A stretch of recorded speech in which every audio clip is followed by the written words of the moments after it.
In this video I'm going to show you all you need to know about the Fender Player Series Precision Bass.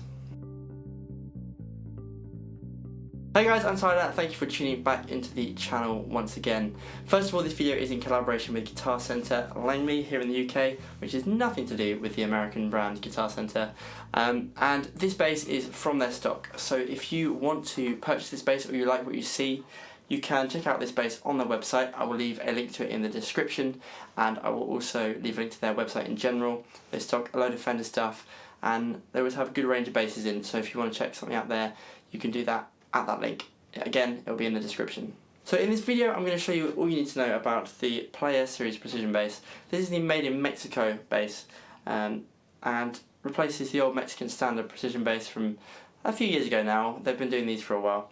And what I want to do is run you through the specs of the bass, then we're going to hear the bass soloed, so just hear the tone on its own, and then I'm going to put it together with some drums so you get an idea of how it sounds in context, and put a few different sound samples and tone settings back to back to give you an idea of how this sounds in different contexts and with different styles. Those of you who watch my channel regularly might think that this looks a bit different, this setup today, and this is because it's probably going to be the last video I do in this space, so I'm going to be moving to a different space and setting up everything for videos there. So this is kind of the farewell for this space, but not for the channel or what I do. There will be more videos, more coming, so keep your eyes peeled for those, but it just might be a bit slow over the next couple of weeks while we get everything into the right space. So without further ado, I'm going to run straight into the specs and run you through my thoughts on this bass. So as you can see, it's a precision bass, everything you'd expect. We've got the precision bass pickup, the classic precision bass electronics, volume and then a tone. The body is an alder body, which is a P-bass classic, and then the neck is a maple neck with a PAL ferro board. With the CITES thing that happened and the issues with rosewood, a lot of Fenders switched to PAL ferro. Rosewood's now actually not a CITES wood anymore when it comes to musical instruments, so that's good news for instrument builders and instrument makers. But they've stuck with the PAL ferro on the Mexican basses, and to be honest, I really like PAL ferro. I have it on my Sadowski basses. It's a little bit brighter than rosewood. There's less grain to the wood, so it feels a little bit smoother on the fingers and under the fingers. And overall, I really like it as a tone wood. It's got a bit more of the brightness of maple without going all the way to the kind of sometimes gritty tone you can get from a maple fingerboard. One thing I should mention about the pickup is that it's an Alnico 5 pickup, so the tones you're going to get from it are potentially much more vintage sounding. Alnico is that classic Fender material for a precision pickup. But unlike the professional series, you have Alnico 5 all the way across, whereas the Alnico in the professional series, it uses a different type for each side of the pickup. Coming down to the bridge, we have a more modern Fender bridge, much more like that on the professional series. So it looks a little bit smoother, a little bit nicer, more chrome, and without the knurled screw gaps that you're supposed to put the string in. It's got specifically grooved slots, which I think makes it a little bit easier sometimes when you're trying to place the string when you're doing a restring. On the back of the neck, we have the Fender stamp logo, along with the 4-bolt neck joint as you've come to expect on Fenders throughout the years. Moving up to the top of the neck, we have the synthetic bone nut and then some slightly fluted Fender tuners. They're really solid tuners on these, much better than I remember on the old Mexican standard series. When it comes to the aesthetic elements, we have this gloss polyurethane finish, so a little bit heavier finish, which will be nice and hard wearing for those of you who like to beat your bass around a bit, and the white pickguard. Personally, it's not really a colourway that I like that much, but it works, it's classic, and many people love it, and Fender have been doing this combo for years. I always like to talk about neck profile in my videos, and with this neck we have a 1.625 inch nut width, so that's halfway between a jazz bass and a traditional precision bass size, and it's a modern C profile. So unlike the vintage Fenders, I love a vintage Fender, unlike those basses, the neck profile doesn't really thicken out too much as you come up towards the 12th fret. It retains a nice slim feel. It's thicker than a jazz bass definitely, and you feel the extra width, but it's not a massive neck, and actually it's very, very playable. That smaller neck profile is definitely something to consider if you prefer a slimmer neck. In comparison to the professional American series, this is going to be slimmer and feel a little bit more easy to play right up against the 12th fret and beyond. Overall, I've been really impressed with the fit and finish on this bass. It's right up there with some of the more recent Mexican stuff I've played, and definitely outweighs the Squier stuff. The consistency of build is much more evident in these basses They've definitely taken a little bit of a price hike since the old standard series that we've seen for years, since the early 2000s, but I think these basses are definitely in a different league. And the finish is great. There's a nice satin feel to the back of the neck. It's not glossy or anything, so it's really nice to play. The fretwork is impeccable, well set up as well. It's not the lowest setup I've ever played, but I like that on a P-bass. It's a nice medium action, and I think there's definitely space in there to bring it down a little bit if that's your playstyle and your preferred taste.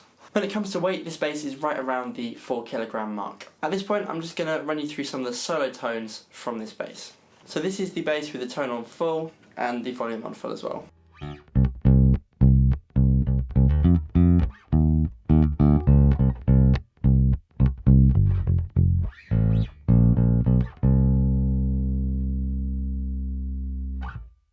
This is the tone on 50%.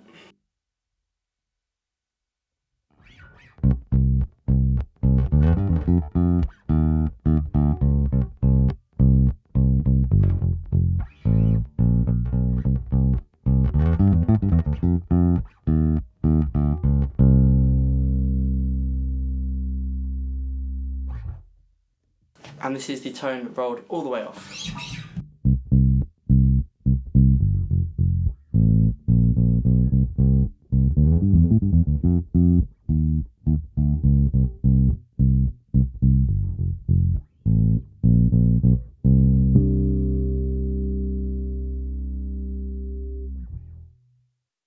So those are some of the ideas of the tones you can get from this bass soloed.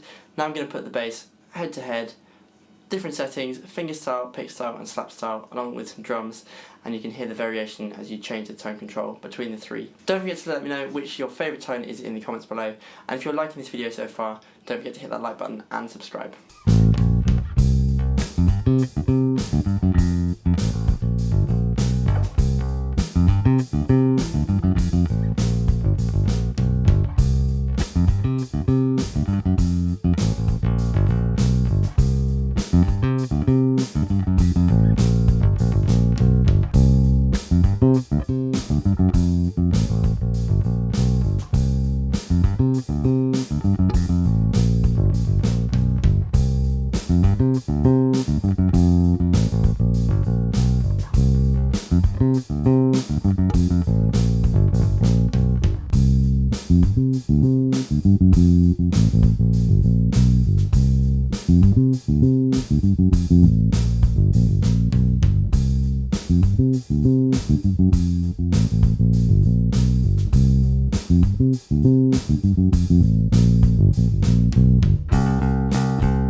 So now you've got the specs and you've heard the bass. I'm just going to give you my conclusions on who I think this bass is best suited to. Don't forget to let me know in the comments below which your favourite setting was in the tone demo. When I first grabbed this bass to review, I thought it's probably going to be very similar to the Mexican Standard series. I have had a little bit of a brief experience with the Player series in my Ultimate P-Bass comparison video, but I feel like with this one I've had a bit more time to really get into it and dig into it and formulate my opinions on it. And despite expecting it to be a lot like the old Mexican Standard series, I think this is a much better bass than those basses. This to me feels a lot more in the territory of the American Standard series of old, so the early 2000s kind of level of American Standard. I think the tonal profile is incredibly similar to that. You have the Alnico pickup, which just gives that classic P-bass tone. It's a standard P-bass, this. It really is kind of the classic tone that you'd expect, but for a modern player. It's got a little bit more brightness, it's a little bit less vintage than you'd want from something like the Vintera or even those American Original Series P-basses. But it just does what you'd want a P-bass to do in every aspect. The build quality is great. The feel of the neck is really accessible. I think if you are someone who prefers a slimmer neck, you're not really going to have too much of a problem shifting to this. And if you like a thicker neck, it's not really much of a compromise. This feels like a great bass for a lot of players. I think in terms of the styles, it coped really well with all of them. I know some people hate slap on a P-bass, but I thought this had a nice amount of treble without being too bright or too gnarly in the mid-range. I thought pick style, it would suit it really well, put some distortion with that, an Ampeg SVT type tone, and you're going to be having a great time in a rock situation. And fingerstyle, I love the fact that you can roll off the tone. You get that classic P-bass roll off and bit of bass boost, but with still a nice amount of definition. It wasn't the most undefined rolled off P-bass tone I've heard. It just sat right in the middle of, that's a classic P-bass sound that will suit a load of different situations. If you're thinking of going for a Squier but considering the Mexican route, I would really go for this over a Squier. It feels a lot better built. It feels like a bass that's going to last, and if you want to, you can upgrade it, but you don't need to. I feel with some of the Squiers, you could get a bit more definition out of the pickup straight away by swapping it out. But with something like this, it's really a taste and a flavour thing. There's not much difference in terms of the build quality compared to a professional series or anything like that, so really it comes down to the neck profile being a little bit slimmer. If you want a slimmer profile, shoot for this, and that tone. If you want the V-mod sound, which is a little bit brighter on top and a little bit bassier on the bottom, maybe consider that. But if you want a classic P-bass tone, I mean, my custom shop doesn't have any fancy pickup, it's just got the Alnico vintage style pickup. And again, this has that classic P-bass tone from an Alnico pickup. When it comes to recommending this bass, it's hard not to recommend it to a large number of players.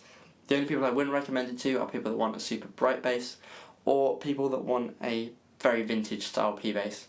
You can roll off the tone and it sounds like an old school P-bass and it would do it in a great way, but if you have to have that classic quintessentially vintage P-bass tone, then you want to be looking at something like the Original Series or maybe even the Vintera. For everyone else, I think this is a great choice, and if you were considering a Squier, I'd definitely see if you can make the move up to one of these, even second hand, because this feels like a lot better a bass. It feels like a bass that's going to serve you for years, and if you want it for songwriting, for demos, that kind of thing, put one of these on the wall.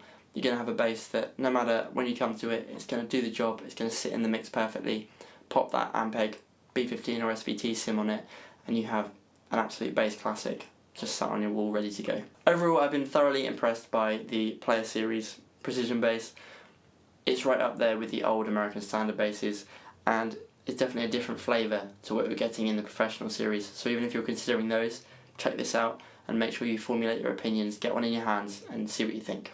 So that's all you need to know about the Player Series Precision Bass. Let me know if you have any thoughts, put those in the comments below, and don't forget to go and check out the links to the Guitar Centre Langley in the description. There'll be a link to this specific bass and stock on their website, and also just their website in general, so you can check out everything they've got in store. Don't forget to head over to my socials. I'll post them right below me right now to see all the other bass related things I get up to and just the other things I do as a musician, and just keep updated with everything I do there. Thank you so much for watching this video, and I'll see you around soon.